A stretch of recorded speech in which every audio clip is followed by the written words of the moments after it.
15-16 বছর বয়সী একটি কিশোরী মেয়ে।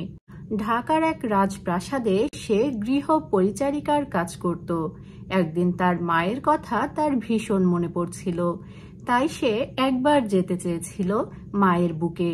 কিন্তু শেষ পর্যন্ত কি হয়েছিল? সে কি তার মায়ের বুকে ফিরতে পেরেছিল? আজ আপনাদেরকে এমনই একটি ঘটনা শোনাবো। এটি আমাদের বাংলাদেশে ঘটে যাওয়া একটি মর্মান্তিক ঘটনা।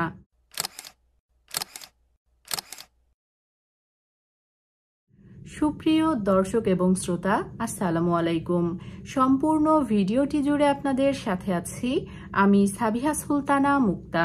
চলুন তাহলে মূল ঘটনায় যাওয়া যাক। 15-16 বছর বয়সী একটি কিশোরী মেয়ে যে কাজ করত ঢাকার এক রাজপ্রাসাদে গৃহ পরিচারিকা হিসাবে। একদিন তার মায়ের কথা তার ভীষণ মনে পড়ছিল, তাই তো সে তার মায়ের বুকে ফেরার উদ্দেশ্যে রাতেই রওনা দিয়েছিল ঢাকা থেকে তার বাড়ির উদ্দেশ্যে। সালটা ছিল 1995 আগস্ট মাসের শেষ সপ্তাহ। ঢাকা থেকে আসা নৈশ কোচটি যখন শান্তিপুর মোড়ে থামল, তখন চারিদিকে ঘন অন্ধকার। কিশোরী সেই মেয়েটির চোখেও ছিল বেশ আতঙ্ক যে এত রাতে এখানে নেমে সে কিভাবে তার বাড়িতে যাবে। কোচটি তাকে যেখানে নামিয়ে দিয়েছিল সেই শান্তিপুর মোড় থেকে তার বাড়ি রূপনগরের বাস আসতে আসতে সকাল হয়ে যাবে। তাই সে সেখানে থাকা একটি চায়ের দোকানে তার হাতের পুটলিটি নিয়ে বসলো। চায়ের দোকানে বসেছিলেন একজন বৃদ্ধ লোক। তিনি তাকে ভয় পেতে দেখে একটু সাহসও দিয়েছিলেন। কিছুক্ষণের ভিতরেই চোখে পড়ল আলোর ঝটকা। একটি পিকআপ ভ্যান এসে থামলো সেই কিশোরী মেয়েটির সামনে। তাতে টহল পুলিশের দল। গাড়িটিতে ছিল 3 জন পুলিশ।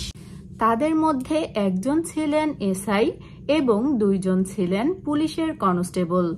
পুলিশের এসআই যিনি ছিলেন তিনি খুব গম্ভীর কণ্ঠে সেই কিশোরী মেয়েটিকে প্রশ্ন করলেন যে এত রাতে সে এখানে কেন। বৃদ্ধ সেই চায়ের দোকানদার পুলিশের এসআইকে সবকিছু খুলে বললেন এবং একটি স্বস্তির নিঃশ্বাসও নিলেন। এরপর সেই পুলিশের গাড়িটিতে করে মিলিকে নিয়ে যেতে চাইলেন পুলিশ সদস্যরা, কিন্তু মিলির চোখে তখনও ভয় ছিল। সে কোনোভাবেই গাড়িটিতে যেতে চাচ্ছিল না। একসময় এসআইয়ের ধমক শুনে সে খুব ভয়ে ভয়ে সেই পুলিশের গাড়িটিতে উঠে বসল। কিন্তু এরপর কি ঘটেছিল? মিলি কি পৌঁছাতে পেরেছিল তার বাড়িতে? না, মিলি শেষ পর্যন্ত তার বাড়িতে পৌঁছাতে পারেনি। ঠিক যখন ভোরের আলো ফুটছিল সে সময় শান্তিপুর থেকে কয়েক কিলোমিটার দূরে ফকিরগঞ্জ এলাকার রাস্তার পাশে মিলির নিথর দেহটি পায় সেই এলাকার লোকজন। দেহে আঘাতের চিহ্ন ছিল একেবারেই স্পষ্ট। আপনারা নিশ্চয় এতক্ষণে বুঝতেই পারছেন যে মিলির সাথে ঠিক কি ঘটেছিল। পরবর্তীতে ঘটনাটি জানাজানি হলে সেই চায়ের দোকানদার বৃদ্ধ সকলকে বলেছিলেন যে এই মেয়েটিকে গত রাতে সে পুলিশের গাড়িতে তুলে দিয়েছিল। এই খবরটি দাবানলের মতো ছড়িয়ে পড়েছিল পুরো দেশে এবং পুরো দেশের মানুষ একজোট হয়েছিল মিলিকে ন্যায় বিচার পাইয়ে দেওয়ার জন্য।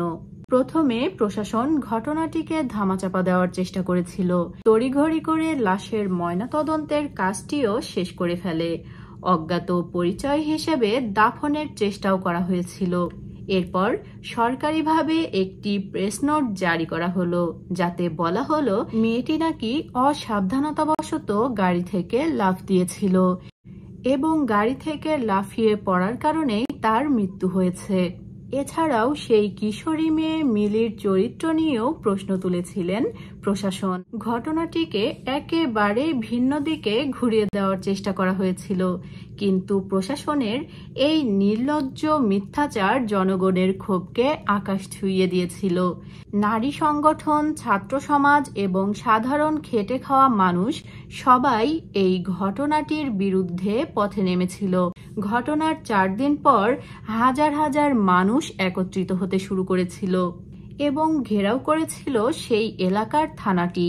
পরবর্তী দিন পুলিশের গুলিতে 7 জন বিক্ষোভকারী প্রাণ হারায়। তাদের রক্ত রাজপথকে আরো বেশি প্রতিজ্ঞাবদ্ধ করে তুলেছিল। শোকের আগুনে জ্বলে উঠেছিল পুরো দেশ। সে সময় প্রশাসন কার্যত অচল হয়ে গিয়েছিল।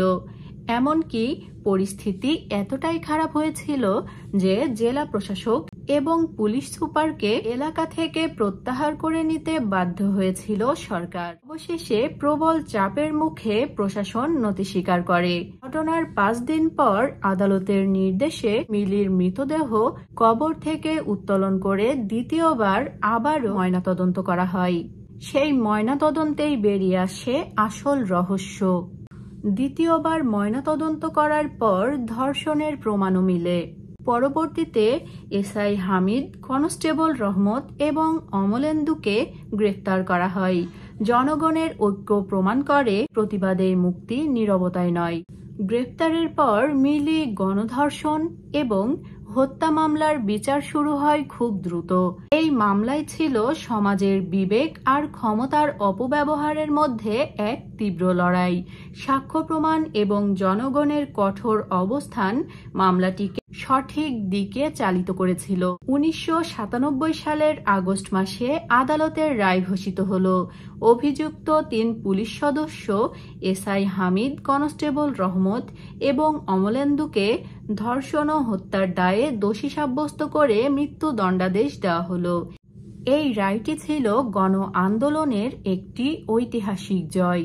যদিও আইনি প্রক্রিয়া দীর্ঘ ছিল, উচ্চ আদালতে আপিলের পর বছরের পর বছর কেটে যায়, কিন্তু জনগণের দাবি এবং আদালতের রায় ছিল একেবারেই অটল। দীর্ঘ 9 বছর অপেক্ষার পর 2004 সালের শুরুর দিকে চূড়ান্তভাবে সেই মৃত্যুদণ্ড কার্যকর করা হয়েছিল। এই ঘটনাটি বাংলাদেশের ইতিহাসে বিচারহীনতার সংস্কৃতি ভাঙার একটি প্রতীক হয়ে দাঁড়িয়েছিল। আজও প্রতি বছর আগস্ট মাসের 24 তারিখকে নারী নির্যাতন প্রতিরোধ দিবস হিসাবে পালন করে আসা হচ্ছে। এই ঘটনাটি প্রমাণ করে আপনি যতই ক্ষমতাধর ব্যক্তি হন না কেন, অন্যায়ের শাস্তি আপনাকে অবশ্যই পেতে হবে। আজকের গল্পটি এখানেই শেষ করছি। এতক্ষণ যারা আমার ভিডিওটি দেখছিলেন সবাইকে অনেক ধন্যবাদ। ভালো থাকবেন, দোয়া রাখবেন। আল্লাহ হাফেজ।